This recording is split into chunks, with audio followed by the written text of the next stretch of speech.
keistimewaan Lailatul Qadar dan cara mengetahui ciri-ciri malam Lailatul Qadar.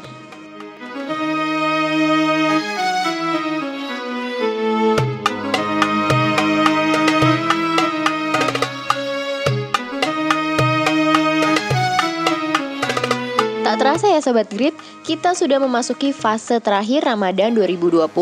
Ini berarti Ramadan 2020 akan segera berakhir. Di 10 hari terakhir Ramadan 2020 ini, tentu kamu semakin giat beribadah untuk mengejar limpahan berkah. Apalagi di 10 hari terakhir akan datang malam yang istimewa, yaitu malam Lailatul Qadar. Banyak muslim yang akan melakukan itikaf untuk berusaha memperoleh keberkahan di malam Lailatul Qadar. Lalu apa sih keistimewaan malam Lailatul Qadar? Dan bagaimana mengetahui ciri-ciri Lailatul Qadar? Berikut lengkapnya kata Ustadz Riza.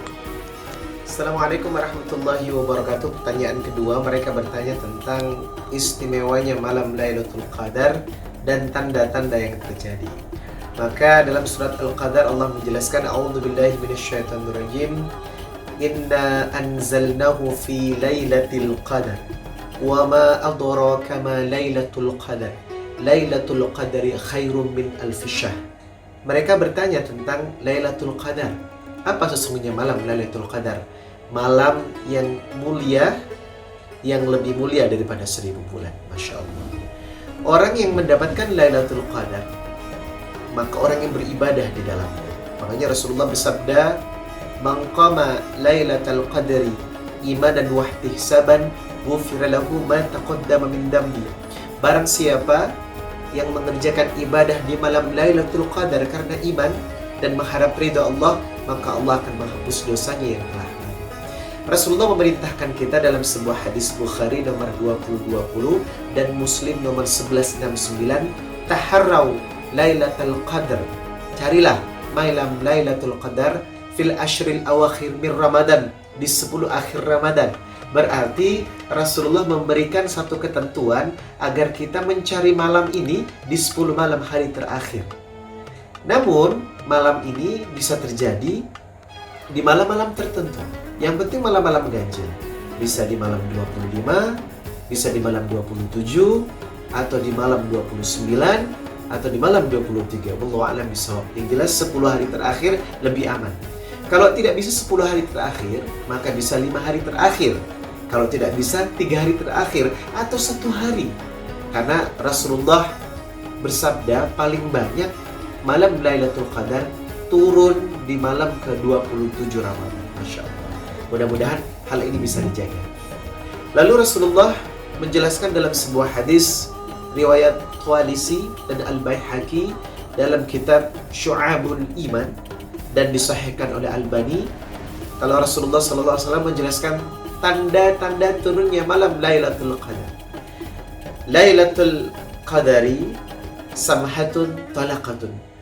Malam Lailatul Qadar adalah malam yang penuh dengan kemudahan dan kebaikan. Kemudian la haratan wala baridatan. Ia tidak panas dan ia tidak dingin. Kemudian matahari bersinar dengan jernih dan kemerah-merahan. Tusbihu syamsu sabihatuha du'ifatun hamra. Kalimat ini matahari bersinar, tidak terlalu panas, jadi jernih, kemerah-merahan. Nah, ini tanda-tanda dijelaskan oleh Rasulullah SAW. Mudah-mudahan tanda-tanda ini bisa kita temukan ketika kita beribadah. Lalu apa saja yang kita lakukan di malam itu? Qiyam, salat, tilawah Quran, baca Quran, hingga terbit fajar sampai pagi. Berarti kaidahnya jangan tidur. Betul. Malam itu harus diisi dengan malam-malam kebaikan dan jangan tidur. Lalu apakah harus kondisinya iktikaf di masjid? Betul. Karena itu dianjurkan Rasulullah SAW malam Lailatul Qadar kita jaga dengan beriktikaf. Lalu apakah bisa orang yang tidak beriktikaf dapat malam Lailatul Qadar? Bisa. Misalnya contohnya wanita yang datang bulan, tentu mereka tidak iktikaf di masjid, tapi di rumah. Apakah bisa? Bisa. Lalu orang yang mungkin sedang pulang kampung, perjalanan, bisa mendapatkan? Bisa. Atau orang yang sedang bekerja? Bisa. Asalkan di malam itu kita mengisi dengan banyak amal kebaikan hingga terbitnya fajar. Berarti ketika orang tidak iktikaf di masjid tetap bisa mendapatkan malam Lailatul Qadar, asalkan diisi pada malam-malam 10 hari terakhir dengan kaidah ibadah dan ketaatan kepada Allah Subhanahu wa taala. Mudah-mudahan harau Lailatul Qadar. Kita berburu malam Lailatul Qadar dengan iman, dengan semangat, dan carilah walaupun tidak di masjid, lebih-lebih dalam situasi COVID-19, wabah corona ini, di mana social distancing, tidak ada kegiatan di masjid, maka kejarlah di rumah. Insya Allah, Allah memahami kondisi ini. Assalamualaikum warahmatullahi wabarakatuh.